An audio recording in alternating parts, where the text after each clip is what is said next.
Bhagavate Vasudevaya. Om Namo Bhagavate Vasudevaya.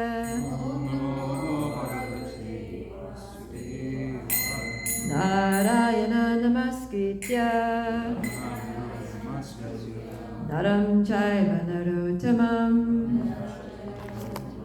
Devim Saraswatim Vyasam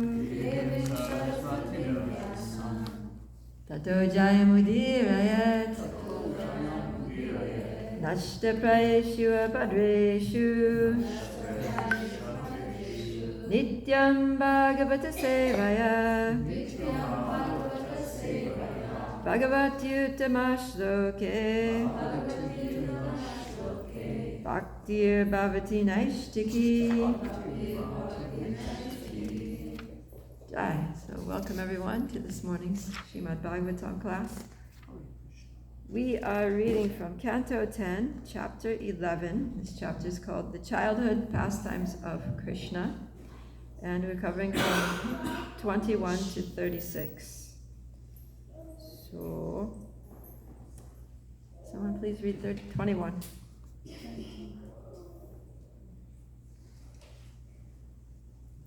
anyone have the mic?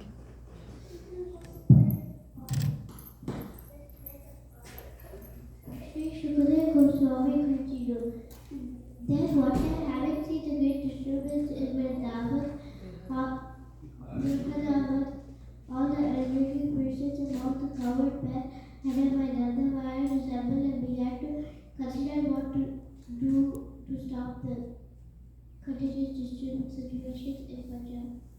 Okay, so hold on a second.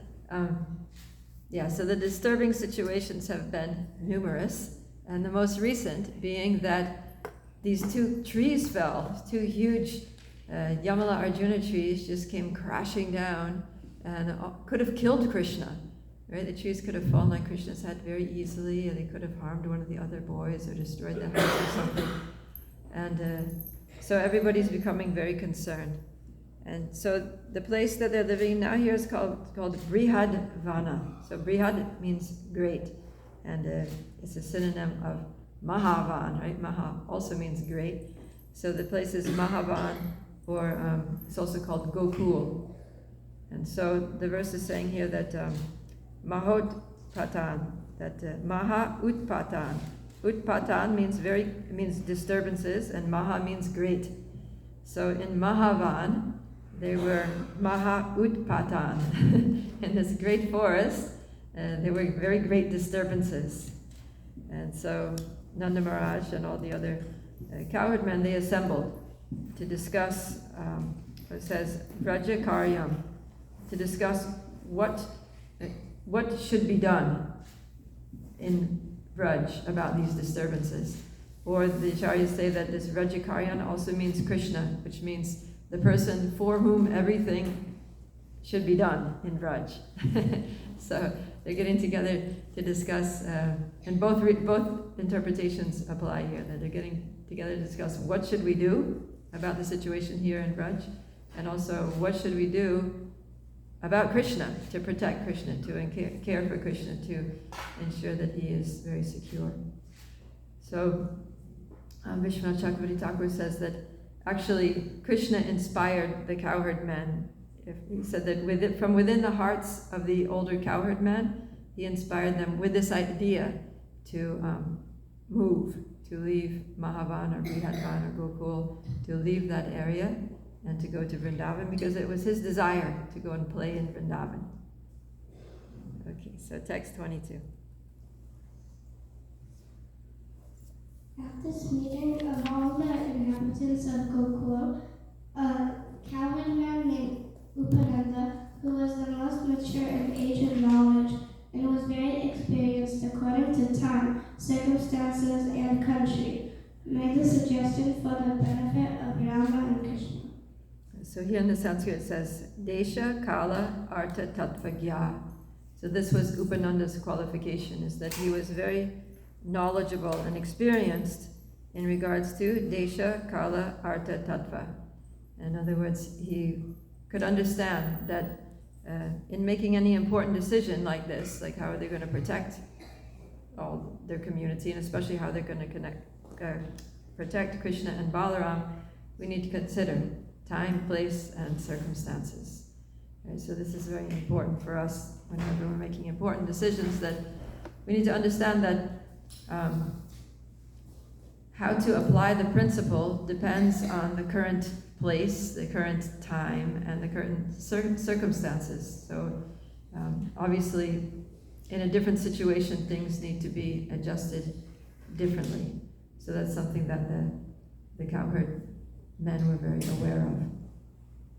So they were living in Gokul because it was a very favorable place, but now the situation had changed and it was no longer favorable. So they're trying to, their objective, so the principle has to serve the objective, or the action needs to uphold the principle and serve the objective at the same time. So what is it that they're trying to achieve? And that also says in the Sanskrit that Priya Krit Rama Krishnayo, that they want to benefit Krishna and Balaram. So they're thinking, what is the best situation to benefit Krishna and Balaram? Okay, text 23. He said, my dear friends, the cowherd men, in order to do good to this place, Gokula, we should leave it, because so many disturbances are always occurring here, just for the purpose of killing Rama and Krishna. So here actually, the translation says Rama and Krishna. The word is actually Balanam, which means all the boys, all the children. So the commentators specifically say that Upananda doesn't say just Krishna because he doesn't want people to become overly afraid, thinking that, this Nasha Hetava, that these forces are trying to destroy Krishna. It's just unthinkable, that Krishna being killed is like something very unthinkable. So he doesn't mention the names, but of course Prabhupada's translating and he knows that they're actually referring to Rama, Balaram and Krishna. But they just say Balanam, these boys. These forces keep coming with the purpose of killing our boys. So. And then Jiva Goswami says that at this point in the conversation, little Krishna, who is just a small toddler at this time, he toddles into the room and he climbs up onto Upananda's lap. So now Krishna's there in the middle of the discussion and Upananda's kind of holding him and holding him in his arms on his lap, and he's now going to narrate about Krishna and all the different disturbances that threatened Krishna, but which Krishna somehow miraculously dealt with. Although the cowherd men don't think it's Krishna that dealt with them, they think it's the Supreme Personality of Godhead, who is someone other than Krishna. Okay, so that, let's read, go ahead and read 24. Child Krishna, simply by the mercy of the Supreme Personality of Godhead, was somehow or other rescued from the hands of Rakshasi Putana, who was determined to kill him. Then again, by the mercy of the Supreme Godhead, the hand cart missed falling upon the child. Then again, the demon Srinavarta, in the form of a whirlwind, took the child away into a dangerous sky to kill him. But the demon fell down into a slab of stones. In that case also, by the mercy of Lord Vishnu or his associates, the child was saved. Even the other day, neither Krishna nor any of his playmates died from the falling of the two trees, although the children were near the trees or even between them. This also is to be considered the mercy of the Supreme Personality of Godhead. Okay, so just pause there, please. So you can see here in these 3 verses where they're talking about 3 different incidents, that in every case, they're saying that by the mercy of the Supreme Personality of Godhead, he was saved. Right? In text 24, they say, Harer Anugrahan Nunam, that by the mercy of the Personality of Godhead. In 25, they say, Paritrata Sureshvarai, that Sura Ishvara, the Lord of the demigods, by the mercy of that person, he was saved. And then in 26, he says, Achyuta Rakshanam, that he was saved by Lord Achyuta, the Supreme Personality of Godhead. Okay, so this is one characteristic of the Brajvasis, is that they don't see Krishna as the Supreme Personality of Godhead. Even though sometimes he displays that he is, right? Like recently he just manifested the whole universal form within his mouth. But still, nobody's really thinking that he's the Supreme Personality of Godhead. That they're thinking he's this innocent, vulnerable child who keeps, disturbances keep coming, and yet he's blessed by the Supreme Personality of Godhead who keeps coming to save him again and again. So, go ahead, Jaishnav. All these incidents are being caused by some unknown demon. Before he comes here to create another disturbance, it is our duty to go somewhere else with the boys until there are no more disturbances. Okay, so this is, actually we should have done the Sanskrit. Let's do the Sanskrit for this verse. 27, yeah.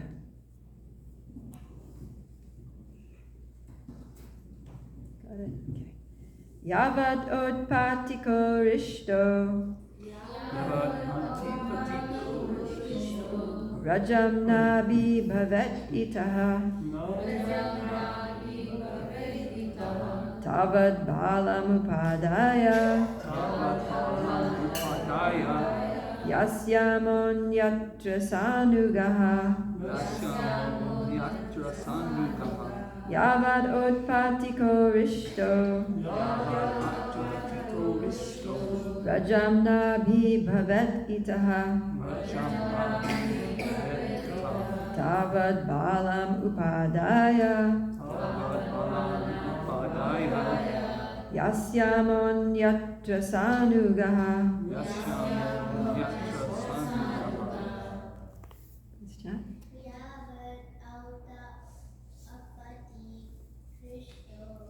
Yavat utpatiko rishto Rajam nabi bhavet itaha Tavat balam upadaya Yasyamon yatra sanugaha Yavat utpatiko rishto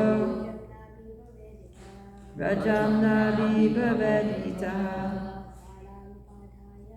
Tavat balam upadaya Yasyamon yatra sanugaha Yavat utpatiko rishto Rajamna bhavet itaha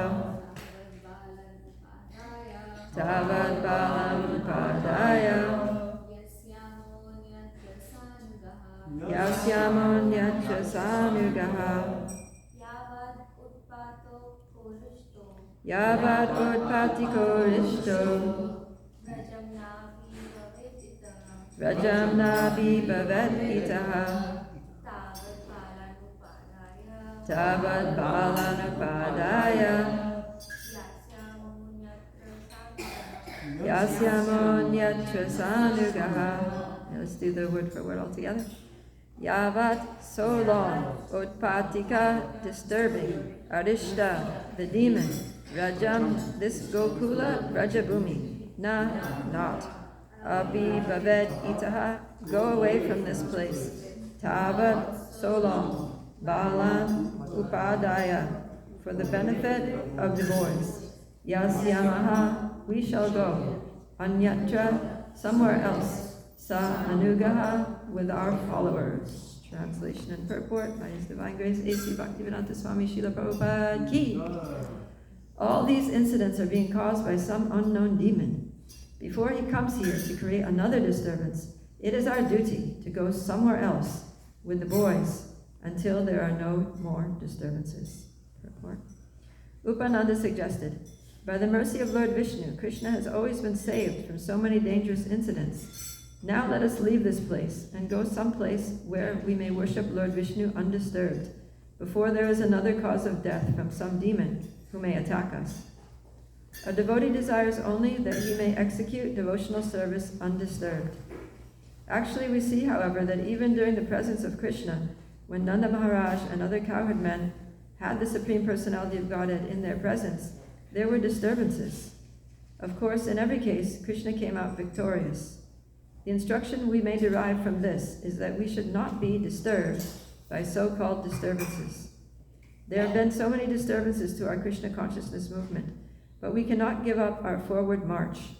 On the contrary, people are receiving this movement very enthusiastically all over the world, and they are purchasing literature about Krishna consciousness with redoubled energy. Thus, there are both encouragements and disturbances. This was so even in Krishna's time. Srila Prabhupada Ki Jai. So this is a very applicable point for us, because this is Kali Yuga, the age of quarrel, and so there are going to be all kinds of disturbances from outside, in the form of antagonistic people who are again demoniac people who are trying to stop preaching, who are trying to like recently in Gainesville, they're doing the Krishna lunch program there for 50 plus years, and there was just an accident in which the driver of the Krishna lunch van, somehow he hit a girl. She walked into the street while he was driving. Anyways, he hit the girl with a truck, and she was very severely injured, as she had multiple broken bones, and so she was in hospital intensive care. And so the reaction of the university was basically to stop Krishna lunch. And they're saying it's paused, but it's paused indefinitely.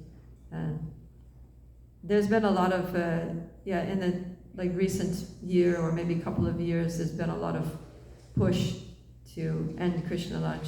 One coming from other vendors, food vendors in the university food court, because it's too much competition. The success of Krishna lunch was a big problem for them. So they're lobbying the university administration to get them to stop, and trying to find reasons to get them out of there. And that's one thing. And then also I think the dean of the university changed. The previous one was very favorable. He used to eat Krishna lunch as an undergrad, so he was very indebted to Krishna lunch and was supporting. And now it's a new person, and he's not so keen. And so for a while they were getting donations. They asked for donations, but it's very much like an expected donation that they would give, something like $6 for the meal. So everybody was basically paying the $6, getting their ticket and getting the lunch. But now the university told them that you have to tell people that it's really a donation. They don't have to. There's no pressure that they should pay anything, and that if they want, they have to tell every single student and have it posted very visibly on your sign that this donation is optional, and it's, you don't have to give anything. And so what's happening is a lot of students are not giving anything, and so that it's becoming like, a liability in the financial sense, that it's costing more for them to, serve the food than they're getting from it. So it's just like so many difficulties in maintaining the program. So now they're not able to do it for some time, and let's see if they'll be able to do it again, and let's see if it's going to be something that they're going to be able to maintain. So yeah, like this, there are forces at work in the world which are making our activities, which are, so sublime and so beneficial, right? We're just going out there and trying to give prasadam to people and do it in a way that is sustainable and giving the holy names and giving books, and somehow people just have a problem with that all the time. Right? So in the same way, Krishna, he's just going about his pastimes. He's just playing and, loving his mother and playing with his friends and, doing all of his little pastimes, making mud patties and holding onto the tails of the calves and being dragged with it. He's just innocently playing like a little baby, little toddler at home with his family and friends in the village. And then Kamsa's got to send all these demons to try to stop.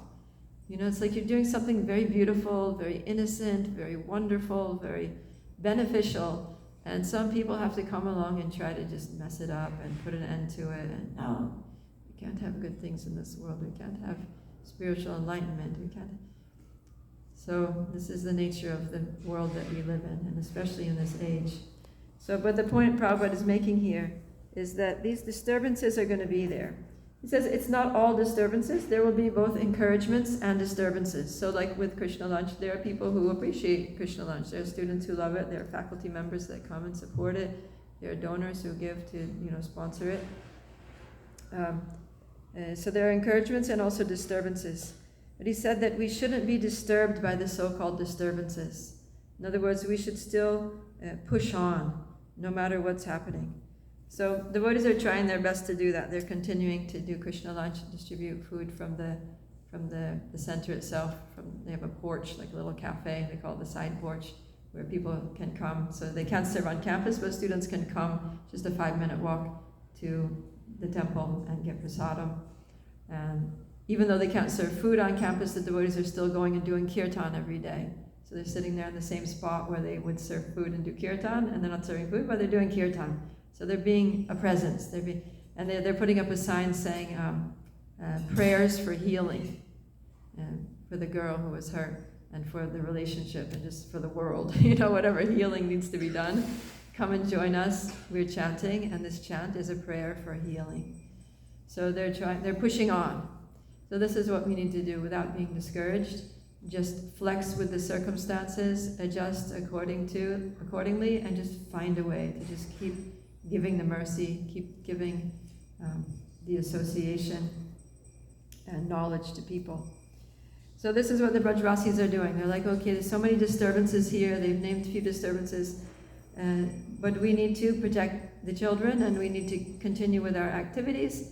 So best thing is, we'll just leave. We'll leave and we'll go to another place. And this, after all, was Krishna's desire. So it's all good.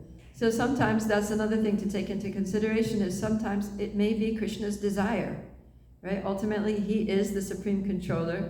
So the fact that, Krishna Lunch got shut down for a while, it may be Krishna's desire that the devotees now have to, meditate on, okay, now what can we do to engage the devotees? What can we do to generate funds to maintain the center and maintain the preaching? So it may be that Krishna is pushing them in another direction, or it may mean that they just need to, boil the milk a little bit more and then wait for, things to become more favorable and go back out there. So whatever it is, devotee has to be open to, okay, Krishna, you've done this, you're our best friend, everything that you do is good, so we accept the situation and we're just going to keep on serving you somehow or other. And put our heads together and pray for guidance, pray for your guidance, how to handle the situation. So there are many ways these disturbances happen, right? In our communities, in our families, and in the world. And in all those situations, we should just get together and always deeply pray. Okay, there's this problematic situation, maybe in my personal life as an individual, maybe I'm having a health crisis or something, or in my family there's some upset. In my community, there's some conflict, and the community is torn, it's being divided, or the society, ISKCON, there's some divide in the society that's causing so much conflict on a global level. So what do? We have to just put our heads together and pray to Krishna, and keep chanting and praying for his guidance, and waiting for that inspiration to come. So this is what the cowherd men did. They assembled together, to try to put their collective wisdom together, to deeply consider the time, the place, the circumstances, the principles, the goals. And then Krishna gave them the inspiration from within the heart, that the solution is to leave Mahavan and go to Vrindavan. So now this is what they're going to do. Okay, so let's see what happens next. Text 28.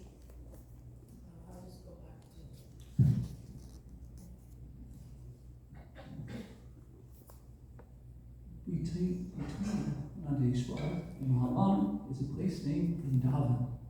This place is very suitable because it is lush with grass, plants, and creepers for the cows and other animals. It has nice gardens and tall mountains, and is full of facilities for the happiness of all the gopas and gopis and our animals. And so Jiva Goswami, in his commentary on this verse, he quotes a verse from the Niti Shastra that says that one should not give up one's previous place of residence without finding a better place. So this is perhaps one of the considerations that came up. Like, okay, you're suggesting that we leave this place, but we have to, before we leave here, we need to find a better place and be sure that it's actually going to be better, that it's going to be safer for the children. So then, in response to this objection, Upananda says, yes, there is a better place. It's Vrindavan, and this place is very suitable. And then he describes all the nice features. There's grass for the cows, there's gardens, there's mountains, right, like Govardhan. And there's all facilities here for the happiness of the cowherd boys, of the cowherd girls, of the animals. Everyone's going to be happy there. So, yeah, the Acharyas give a lot, they elaborate a lot on the description of Vrindavan. Actually, Tulsi-Saki, can you put up that, you have it there, that slide? So there's there's a map of Braj Mandal here. And on this map you can see, do you have like a way that you can point things out? Like with putting the cursor over a certain area? Yeah, sure. Okay, so just maybe highlight, you have to scroll down, find Gokul, it's in the... Yeah. Okay, so Gokul is there, and you see right to the right, there's Mahavan. So that area there, Gokul Mahavan, is where they are presently, where they're having this discussion. And this is where all the demons have been coming. And so now they're thinking, let's go to Vrindavan. So just zoom out there, and you can see Vrindavan is there. Yeah, and Vrindavan is basically halfway between Gokul and Nandishvara, which they're also familiar with. And it's on the other side of the Yamuna. So, and you see how the Yamuna River is kind of dividing. It's roughly dividing one part of Rajamandal from the other. So in the commentary it says that they quote, let's see, I think it's Jiva Goswami. Yeah, Jiva Goswami quotes a verse from the Gautamiya Tantra where the Lord says, he says, Pancha yojana evasti vanam me deharupakam kalindiyam sushumnakya paramamrita vahini. So that the Lord is saying that Vrindavan is another form of my body, and it's 5 yojanas wide. So the area of Vrindavan, 5 yojanas wide. A yojana is 8 miles, I think 8 miles. And he says the Yamuna, so he's talking about, the Yamuna flowing with the sweetest nectar is my Sushushma cord. Sushushna cord. So in the Sushushma cord is so according to like yoga anatomy, in the body there's the 7 chakras, and there are all these channels, all these subtle channels in the body. They're called nadis, or nadi means river, but it's like there are these channels through which the prana flows, the energies, subtle energies and airs of the body flow. And the Sushushna nadi is the one that goes right up the middle, like right up the spinal cord. It's the main like central line that goes from the root chakra all the way up to the crown chakra. And so that's, he says the Yamuna is that. It's that central, it's like the central nervous system or the spinal cord or the main artery through which energies flow of Rajmandal. I just thought that was an interesting analogy that Jiva Goswami, that the Lord says that this is my Sushushma Nadi. Okay, let's go on. Oh, after I'll probably ask you to put that map up again, but for a while we can read. 29. Yes.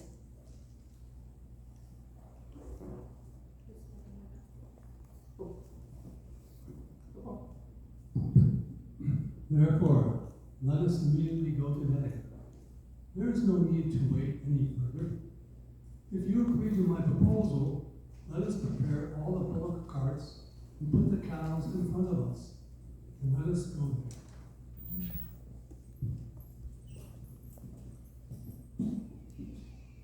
Upon hearing this advice from Vrindavan, the cowherd men unanimously agreed.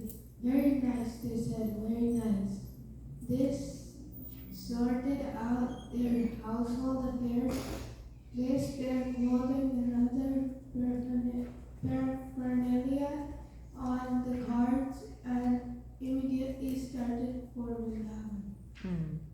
So isn't it amazing that they all just left on the same day? And it wasn't just, 1 or 2 or 3 or 4 families. It was the whole village, every resident, including all the cowherd men, their families, the Brahmins, everyone, and all the cows. And they had so many cows. Nanda Maharaj alone had 900,000 cows, and all the other cowherd men had also, tens of thousands or hundreds of thousands of cows. And they got together all of their clothes and household paraphernalia, the pots, the pans, all the cows' things, and packed it all up and loaded it up on bullock carts, and they all just left that same day. And the amazing thing is that they unanimously agreed. Right? It says here that Eka Diya, so Diya means like the intelligence, the mind. So with Eka Diya, with one mind. And why? Because all of their minds were on Krishna. And they're thinking, well, if Nanda Maharaj is going, that means Krishna and Balaram are going, that means we're going. If Krishna's going, we're going. The one mind is Eka Krishna Sharanam, right? Just Eke Hakuranandana, right? Just thinking of Krishna. So that was their one-mindedness of the Vrajabasis. And so they all said, sadhu, sadhu. This is very nice, very, very good plan, very good suggestion. So this is real community, right? Community is when everyone pulls together, that we are in this together, right? It's not just because demons are attacking Krishna. Well, they're not bothering my child, why should we leave? We're doing well here, our cows are flourishing here, we're getting a lot of milk, we're earning our livelihood very nicely. Few people want to go, but we're going to stay. Nobody thought that way. They're like, we are. So this is real community, that everyone pulls together for the benefit of all. It's not like every man for themselves, right? It's that we are one unit. We are a unit as a community. We're the unit, and we're going to do what's best for all of us, even if it's inconvenient for, some of us. And so this is what the Vrajavasis do. It's a good example for us of community. Okay, 31, 32. Keeping all the old men, women, children, and household paraphernalia on the bullock carts, and keeping all the cows in front, the cowherd men picked up their bows and arrows with great care and sounded bugles made of horn. Poking cricket in this way, bugles vibrating all around. The cavalrymen, accompanied by their priests, began their journey. So here, Prabhupada mentions in the purport that they were very careful to give protection to women, old men, the cows, the children, and the brahmanas. So all of these members of society, these 5 groups, well, not the cows, but the other 4 groups, they were all on the chariots. So the cowherd men were walking along, herding the cows, protecting the cows with their sticks on all sides to make sure that the cows weren't wandering off or that there was no danger to the cows. And then the Brahmins, the old men, the women, and the children were all on the chariots. So all the young men were driving the cows and protecting everyone else. So this is an ideal society, that vulnerable members of society are protected and facilitated.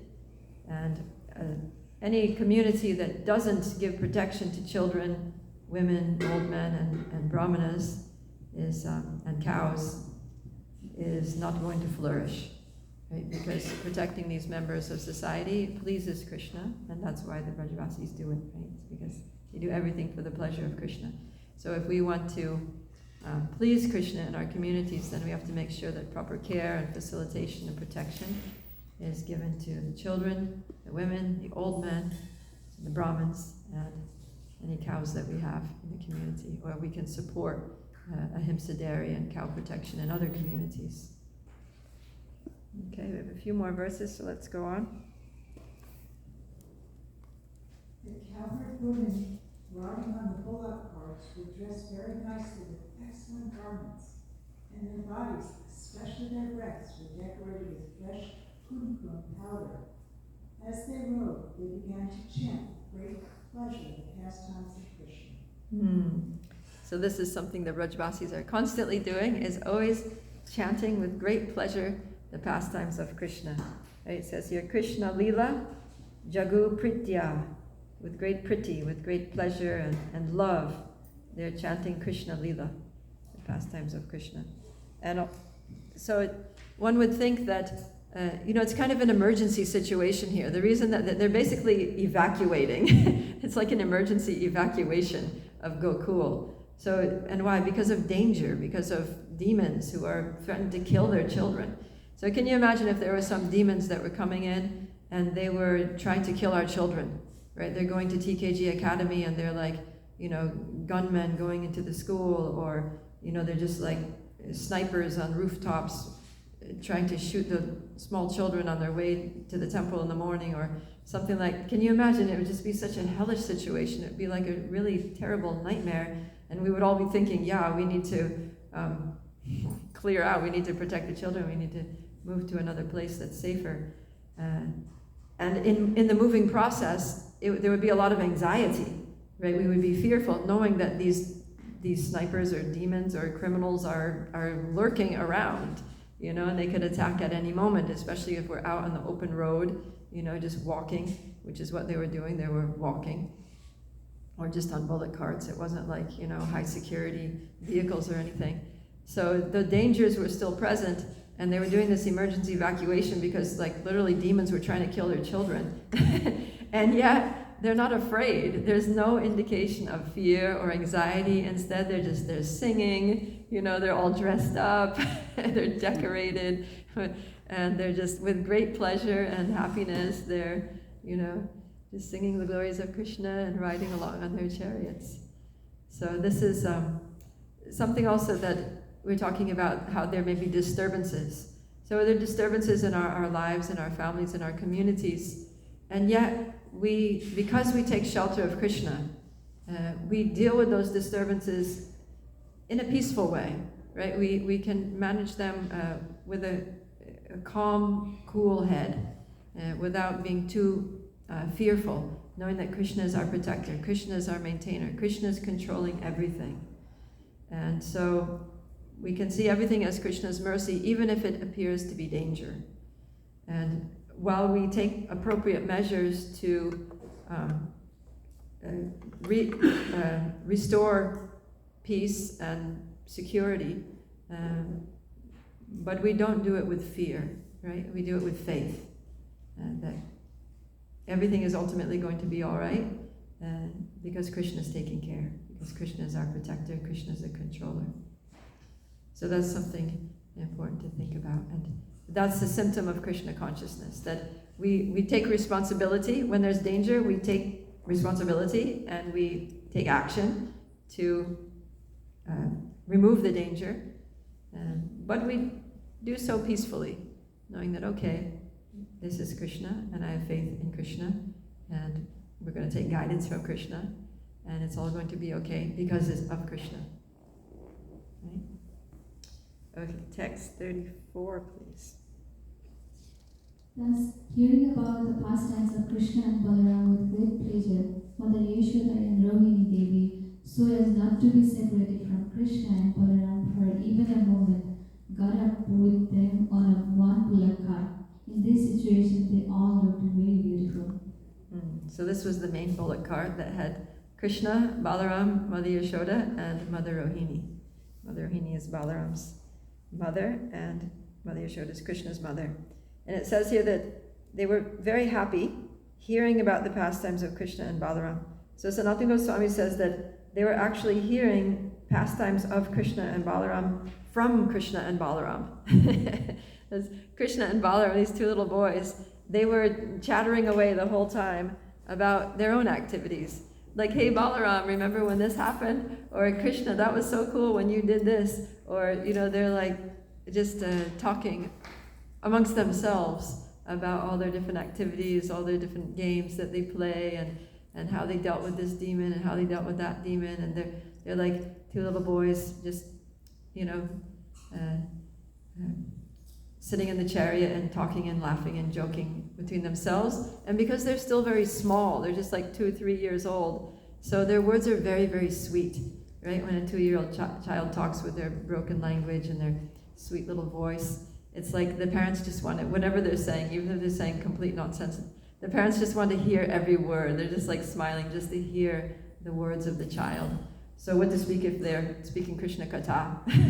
So here are these two boys, at this very, very sweet age, speaking with their sweet broken language, their baby language, and very innocently talking about, oh, this happened and that happened.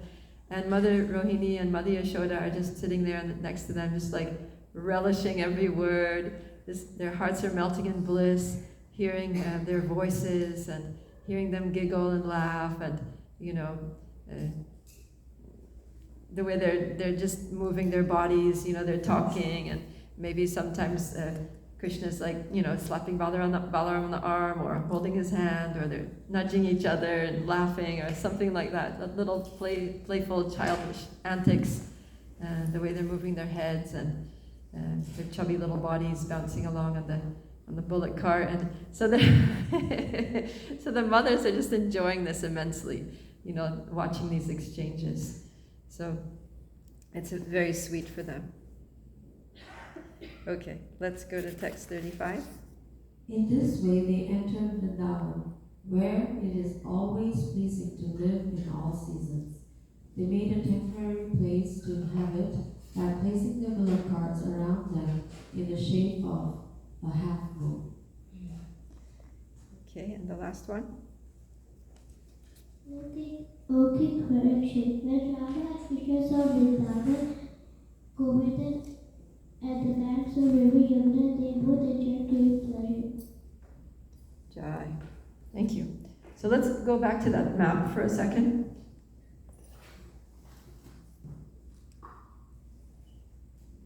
Yeah, so you can see, so they started off at Gokul, and then you can see on the other side, on the way to Vrindavan, there's Mathura. So Mathura was the place where Kamsa was living. And Kamsa was like, public enemy number one. He was like the chief demon who was sending all these demons.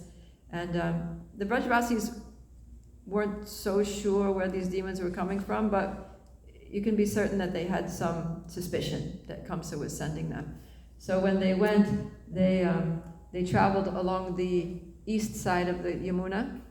So they went all the way along the Yamuna till just before Vrindavan, and then they crossed. So they crossed over the Yamuna at that point, and then they entered into Vrindavan from the Yamuna. So they did that to bypass Mathura, keep Mathura on the other side of the Yamuna. And even when they crossed the Yamuna, they did it, the Acharyas say that they crossed in a place that it wasn't near any town or, place where there was population. It was where there was like dense forest, so that they could kind of like do it semi-secretly, because just for extra safety for everyone. So I want to read some excerpts from this book. This is Ananda Vrindavan Champu. It's a book by Kavi Karnapur, and he gives a lot of further detail about this journey. So I won't read the whole thing because it's a lot. If you want, you can go back and fill in the gaps, but I'll read a substantial part of it. So this is about them moving. So now they're in the chariots, Krishna and Balaram, Madhya Yashoda, Rohini are in the main chariot, and then all the other Vrajvasis are in their chariots with mothers and children in the chariot. The cows, there's like hundreds and definitely, because Nanda Raja's cows alone were 900,000, so that's just 100,000 short of 1 million. So there were literally millions of cows, and this was a very long procession, so we're going to hear the description here. Multicolored canopies topped the carts. These canopies had many designs and colors, like green, brick red, yellow, white, red, and pale yellow. Colorful curtains made of costly jute covered the sides. Flags fluttered above the golden domes atop the carts. The flags looked like wonderfully designed tongues extending to taste the rays of sun. The splendidly decorated carts mocked the flower airplanes of the demigods. So these are very luxurious carts. They're not just like some simple, plain carts that, poor village people. Sometimes when we think village, we're thinking of like, farmers and villages, we think poverty, right? But, and we see that when we go to Vraj nowadays, we see the villages have very simple things that have some, broken down cart that's, creaking along and stuff.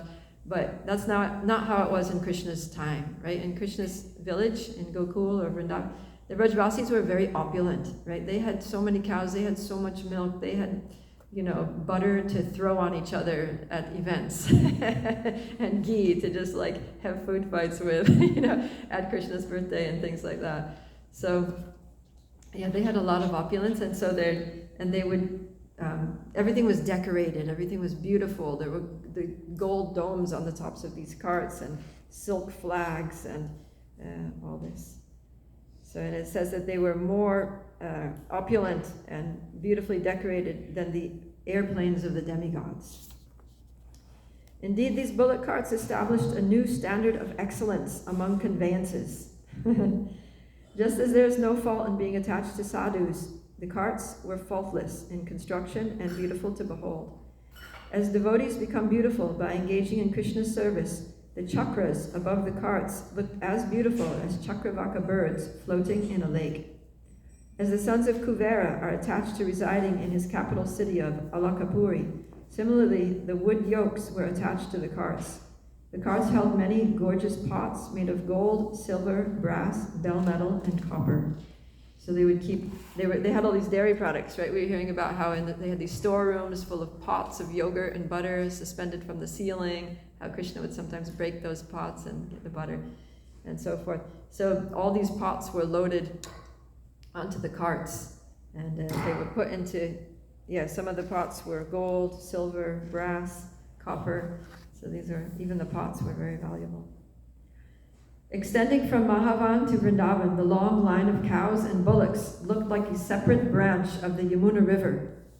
So it was like, there were so many people that it wasn't just, let's say if you had a drone, an aerial view on what was happening, you wouldn't just see like a posse of, a small group of people moving along. But it was like a continuous flow that was basically stretching all the way from Gokul to Vrindavan. like a parallel Yamuna river of people. Like sometimes on a day, like on a Purnima day or a festival day, at Govardhan, there'll be so many people doing Govardhan Parikram. That's just a continuous flow of, there's no break in the procession of people going around. So from an aerial view, it looks like a human garland of Govardhan Hill. Just it's like a continuous circle of people going around. It was like a continuous flow of people and cows moving along parallel to the Yamuna. Okay. From a distance, it appeared that this long line of moving cows was standing still because there were so many of them. The people thought, perhaps the Suraduni Ganga has appeared here to speak privately with the Yamuna. Maybe another river, Ganga has come to speak with Yamuna. Or maybe the unlimited waves from the milk ocean have come here to taste the dust of Vrindavan. So it was a white river because so many cows, and the cows are all white. And so there were a lot more cows than there were people. So from a distance, it just looked like a white river, like the milk, like a tributary coming off the milk ocean. Or has Anantashesh renounced his service as Narayan's bed to come see Vrindavan? So it was like, because it was moving not in a straight line, it looked like a snake, a huge snake slithering along like Anantashesh. Could we be seeing the expanded hood of the king of the snakes? Or is it a necklace of pearls decorating Mother Earth? So very beautiful descriptions here. Okay, I'll skip a little bit. Many cowherd men simultaneously shouted orders to different people. All the words merged into a mass of indiscernible noise. Except with hand gestures, communication was impossible in the clamor. So the combined vibration of carts, people, drums, and the bellowing of cows silenced all other sounds. At last, all those sounds merged quietly within the ethereal element. Learned men proclaim that sound is byproduct of ether. So this was a very boisterous, tumultuous procession in which we heard about the women. They were singing songs about Krishna-lila. The people are all talking, and there's apparently drums. So there's kirtan going on, or maybe they're playing drums accompanying the women's chanting of Krishna-lila, their poetry, their songs that they would write. The cows were mooing, the men were shouting, right? The cows, hey cows, get over here, let's go, yeah, whatever, right? They're like shouting at the cows amongst themselves. They're shouting to each other, like, oh, your cow's over there, oh, let's go this way, or hey, catch up with us, right? So there's all this going on, and a lot of noises. Boarding their cart, Yashoda and Rohini appeared like two valuable jewels. The cart itself looked like a mountain cave enacting a pastime of displaying its storehouse of costly jewels in the form of these two lovely ladies.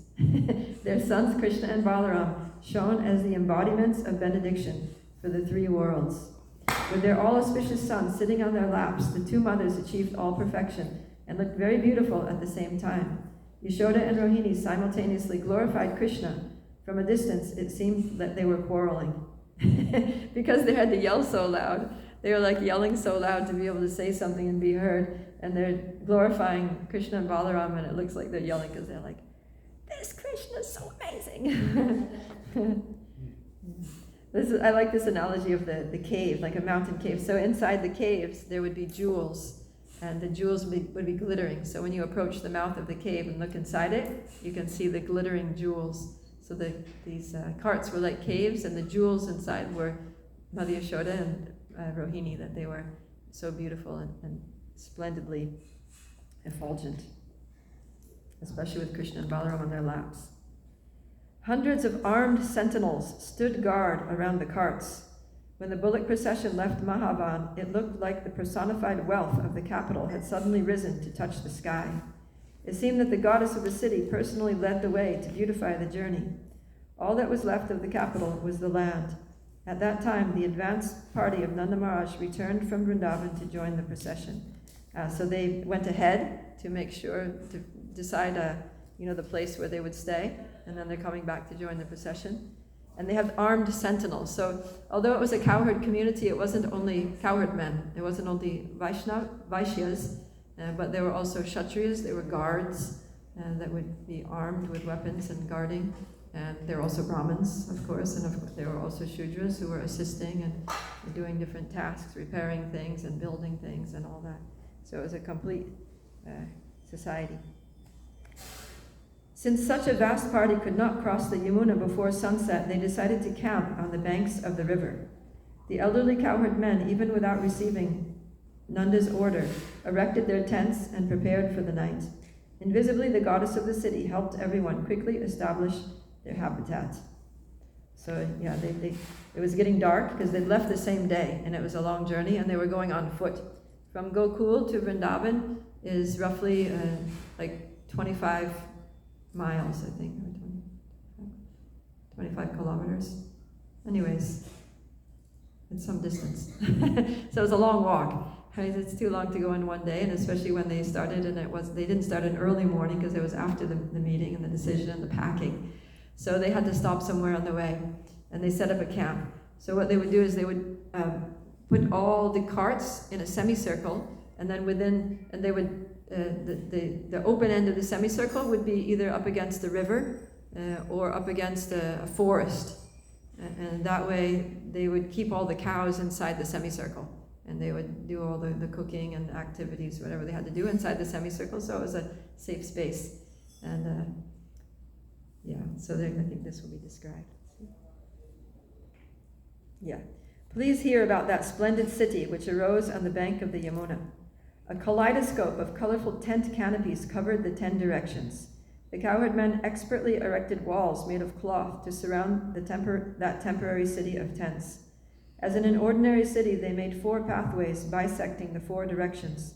They also established footpaths and marketplaces to facilitate the residents of the city. So all the cow people, just for one night, but they put up, little stalls where they were selling things, necessities, snacks, or, toiletries, or, whatever they might need for the night was on offer there. Clothes, gumshoes, maybe somebody forgot the gumshoe back in the village, something like that. So all these things were available. And while sitting under the evening sky and chewing their cud, the numerous white cows looked like a collection of soothing moon rays or a small lake of milk. As more and more cows sat amongst them, that lake expanded to appear like the ocean of milk. Sunanda, Upananda, and other respected relatives met and conversed with Nanda in his tent. Afterwards, they went to their own tents. So the cows are all, now it's nighttime, they're resting, they've been walking, so now they're lying down together, and it looks like the ocean of milk there in the midst of all the carts. Meanwhile, others unloaded all the necessary items from the carts. After unyoking the bulls, the caretakers fed them and let them take rest. The servants busied themselves buying and selling different products, while the kitchen helpers cleaned and prepared for cooking. Let's skip a little bit. Satisfied by eating their fill and seeing their calves standing nearby, the cows stood peacefully while the cowherd men milked them. So they were on the move, right? But they still had to milk the cows. The cows need to be milked every morning, every evening. You can't just be like, sorry, we're traveling, we're not going to milk. No, the cows need to be milked. So even in that temporary encampment, they're milking the cows. The milking of so many cows produced a tremendous sound that resembled the vibration created at the time of the churning of the ocean of milk. Krishna derived great pleasure from hearing that beautiful, sweet, deep sound. While milking the cows, the gopas loudly called their names, "Hey, Davali! Hey, Shavali!" And the cows responded by mooing. The men affectionately caressed the cows as they gathered around them. After taking their evening meal, the Brajvasis relaxed. So they set up a kitchen, makeshift kitchen, and they did all the cooking, and then they all sat down and took prasadam together. Afterwards, they relaxed and happily wandered about the campsite. The sentries showed off their techniques for staying awake through the night. Seeing this, the Brajvasis felt confident of their expertise, so they returned to their tents for a peaceful rest. So they all went to sleep, and the armed guards stayed guarding through the night. 3 hours before sunrise, so that's pretty early, 3 hours before sunrise, the wives of the gopas woke up, bathed, dressed in clean cloth, and performed Vastu Puja. Then they churned butter while singing many enchanting songs glorifying Krishna. The sound of the gopis' jeweled bangles and ankle bells blended harmoniously with the deep, melodious sound emanating from the large churning pots. That auspicious vibration easily removed all misfortune from the universe. The directions amplified that sound by responding with their echoes. Considering it improper to spend any more time with their husbands, the demigoddesses woke up at once. Then they listened with rapt attention to the sweet sound of the gopis churning butter. So what to speak of milking the cows? The gopis, they're also churning the butter. So anything, any cream or yogurt they had that they had carried with them, they needed to make it into butter before it would go bad, right? Because the dairy products go bad. But if you make it into butter, then it's going to last a little longer. Make it into ghee, it will last forever. So they had to continue with all of their duties. And they had to get up early. They did it early in the morning because later they would be moving. They wouldn't be able to do these things. So these women were very austere, getting up before everyone else. Okay. As the sun rose, everyone prepared to cross the Yamuna River. Following Vrajananda's order, the Gopas called the cows by making the sound, hee, hee. Mooing in response, the cows entered the water. As they swam across the Yamuna, the cows exhaled strong breaths of air. So now this is probably the most eventful and challenging part of the journey is crossing, right? Because they had all these cows and they had to cross the river, and they had all these carts and everything had to get across, and there was no bridge. So the cows went in the water, and all the cowherd men went in the water too. All the young, like anyone who was young enough to go in the water. So the old men were on the carts, but all the cowherd men were in the water with the cows, driving them across the water and making sure that they were okay. So the cows are going across the water, and the water was deep, so they're swimming. Like cows can actually swim. So they're like swimming across the water, but slowly. And the cowherd men are making sure, and they're like breathing, they're huffing and puffing because, it's difficult. And they're probably a little stressed because cows are not creatures of the water by any means. So they're exhaling strong breaths of air. The heavy water-soaked tails of the cows hung motionless under the water. Keeping their heads and humps above the water, they flowed with the currents and finally reached the Yamuna's opposite shore. The hornless, light-bodied calves felt great happiness as they quickly swam across the water. So the small calves, not the babies, but the light ones, because they float nicely, they're just kind of floating down the current and kicking their feet and having a good time swimming. Crossing from all directions in front of their mothers, the calves reached the opposite shore. So the calves are passing their mothers. They're like, hey, slowpoke. The Gopas carried the newborn calves across the Yamuna by hanging them around their necks and holding their soft legs with the left arms while using their right arms to swim. The mothers of the calves followed behind, crying anxiously. So these newborn baby calves, they're too small to swim. So the cowherd men, they take the body of the calf, so the belly of the calf is behind the neck. My grandfather was a dairy farmer, so I saw a few times when he had to carry the newborn calf to the barn, and he would do the same thing. He would put the calf he would bend down and put the calf over his shoulders like that and be holding the front legs here and the back legs here, and the body of the calf is across his shoulders. And he would go like that carrying the calf. So this is exactly what the cowherd men did when they were with the newborn baby calves to cross the river. But they were holding all four legs with one arm like this, so they had the four legs across the chest, left arm here, and with the right arm they're swimming.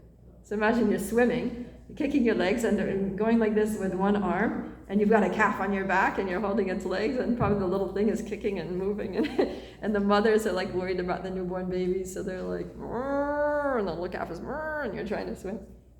So this was a big endeavor for the cowherd men. The skip that.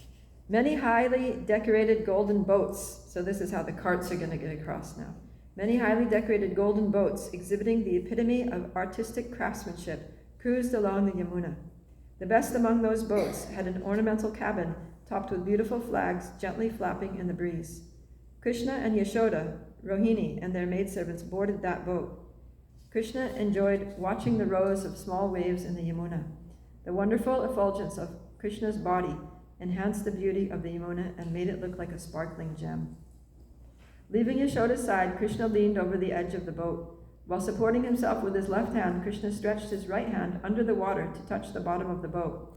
Anticipating some danger, the two mothers tried unsuccessfully to stop Krishna from his frivolous play. He's like, typical little kid, like leaning over the edge of the boat to touch the water. And it looks like he's going to fall in, and the mothers are trying to get him off of there, but he's not moving. With great concern, Nanda Maharaj boarded the same boat, quickly picked up Krishna, and sat him on his lap. Undisturbed, the boatmen continued rowing steadily across the Yamuna. The remaining men and their families boarded other boats and happily crossed the river Yamuna.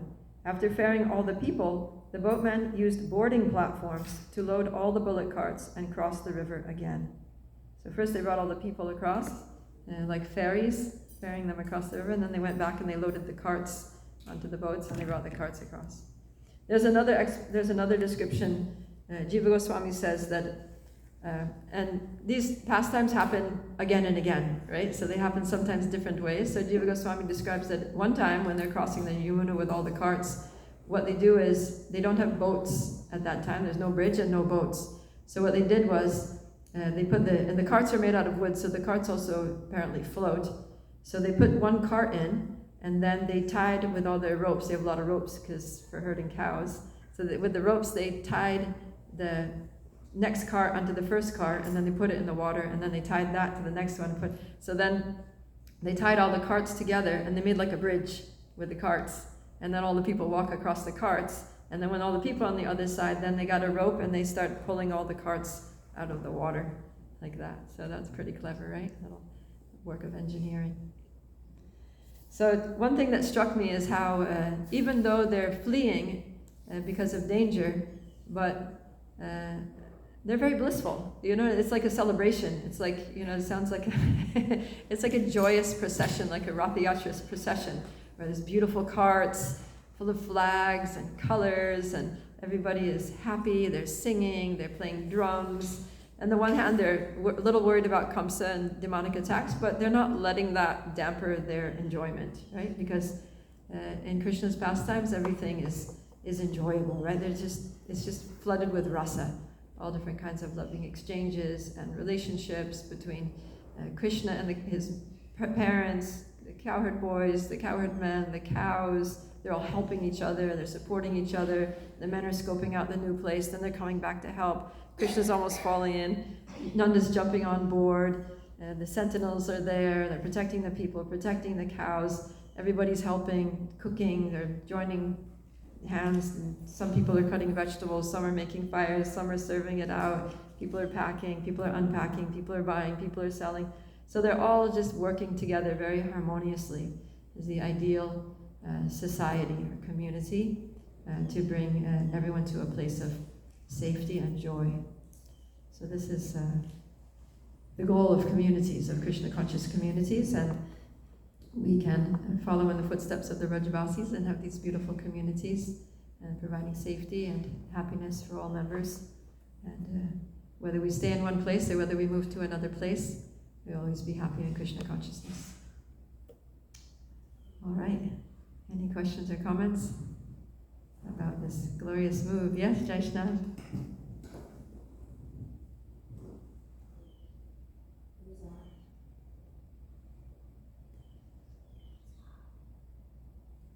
Try pressing it and holding it, the button. There we go. You were saying that the semicircle was either facing the Yamuna or the forest, right? Yeah. In purport of 35, it says there was no need to make fences all around. One side was already defended by thorn trees, and there's the thorn trees, the bullock carts, and the animals encircle the inhabitants in their temporary residence. There we go. So they had thorn trees. Yeah. Yeah, the thorn trees, you see even nowadays in Braj, they use these thorn trees for purposes, right? You see, like, instead of building like metal fences or wooden fences or something, they'll just get they'll cut the branches off the thorn trees and just pile them up or stand them up in such a way that, people can't get through, animals can't get through. So, yeah, they did that even in Krishna's time.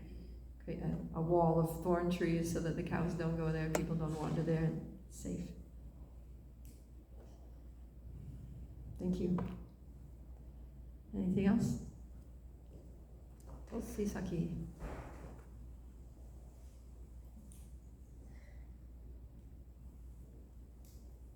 Thank you for beautiful pastimes.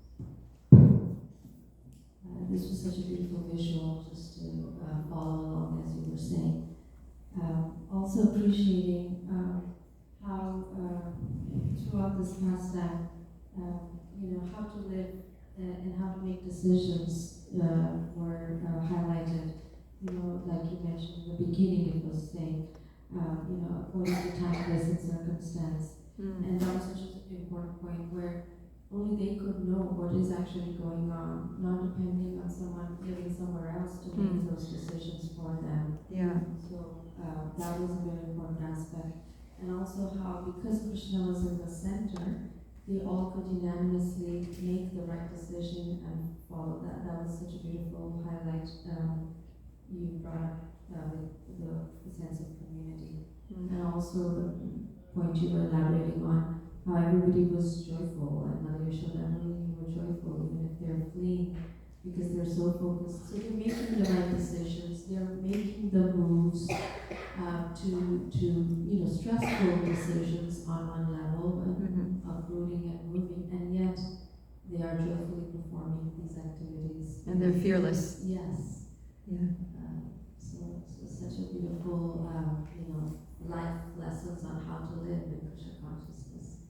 So that was very beautiful. Thank you. Thank you. Very nice reflection.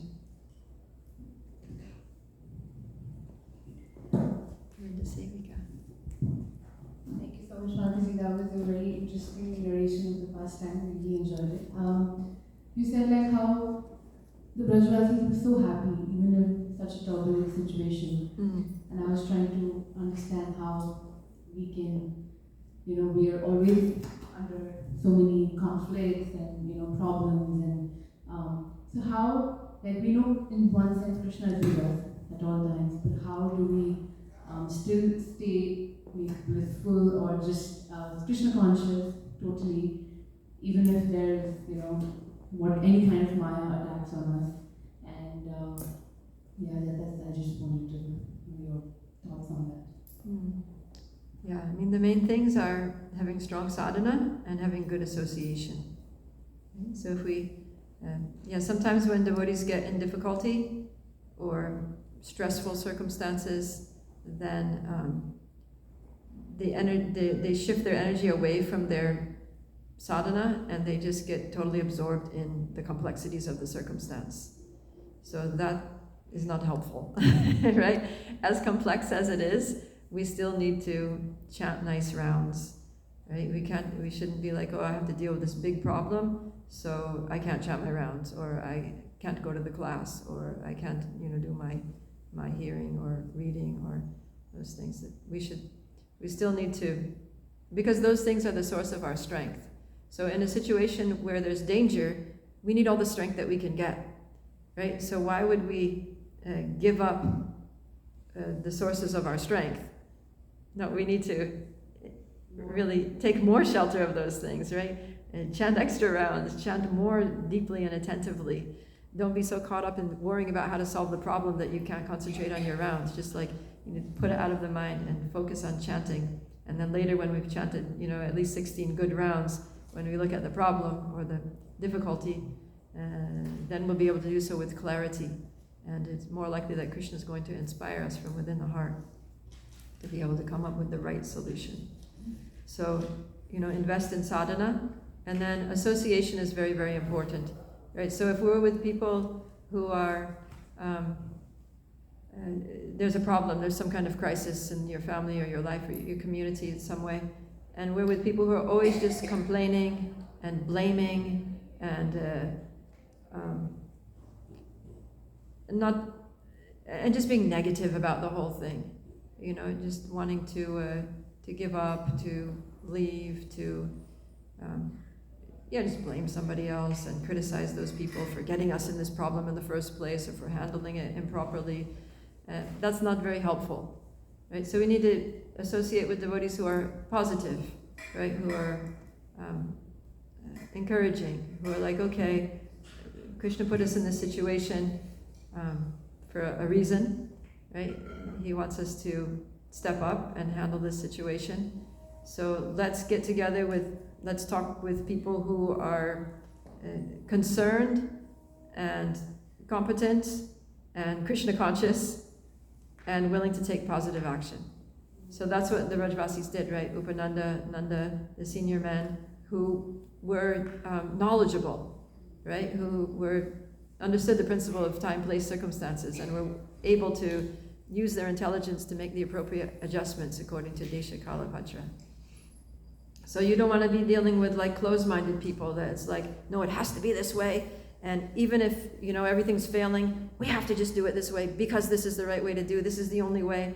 Like, that's not the kind of association we want either. So we need open-minded people, because in a situation, it's like, if there's a problem, it's because something's wrong. And so something needs to change to make it right. So if you're trying to come up with strategies for how to change things to make it right, you can't be dealing with people who just want to keep everything the same. Right? Or who are going to panic, or who are just going to blame everyone, or who are going to threaten you, or whatever. You need to deal with people who are like, okay, we are in this together. We need to come up with a solution that is going to benefit everyone, the whole community, not just certain factions of it, but the whole community. And we need to be open-minded and consider that we may need to make some adjustments for everyone's benefit. And at the same time, we need to make sure that all sections of society are cared for, right? The devotees that we're working with to solve the problem, they need to really be caring. They need to have a selfless attitude. That it's not about me and my safety and my benefit now and the changes that we're going to make, but I'm thinking of everyone. I'm worried about the children and the women and the old men and the Brahmins and, you know, all vulnerable sections of society who maybe don't have such a strong voice. But I need to speak for them. I need to stand up for them. I need to make sure that they're protected and cared for and nourished and have everything that they need to thrive. So, yeah, this kind of, if we have the good association with strong devotees who are actually Krishna conscious and who actually have a mood of care and protection for everyone's benefit, and we have strong sadhana ourselves, then we're going to come to the right decisions. And then we're going to be able to go forward even to a new place, even to a new structure or a new way of doing things without fear. In the same way that the Brajvasis are going forward to a new place. Maybe some of them have never been to Vrindavan before. A new place, they're leaving behind the old and going to new, but they're not afraid. They're looking forward to it. They're enlivened. They're excited. Right? So in the same way, we may have to have, you know, new policies, new structures, new systems in our communities, in our global community, that provide for everyone's needs so that the mission can go on strongly. But if we make these decisions, you know, with this same consciousness that the Brajvasis are making their decisions, then even though something is new, we won't be afraid. You know, the world is not going to end because we made a change in some policy matter or something. Because it's inspired by Krishna.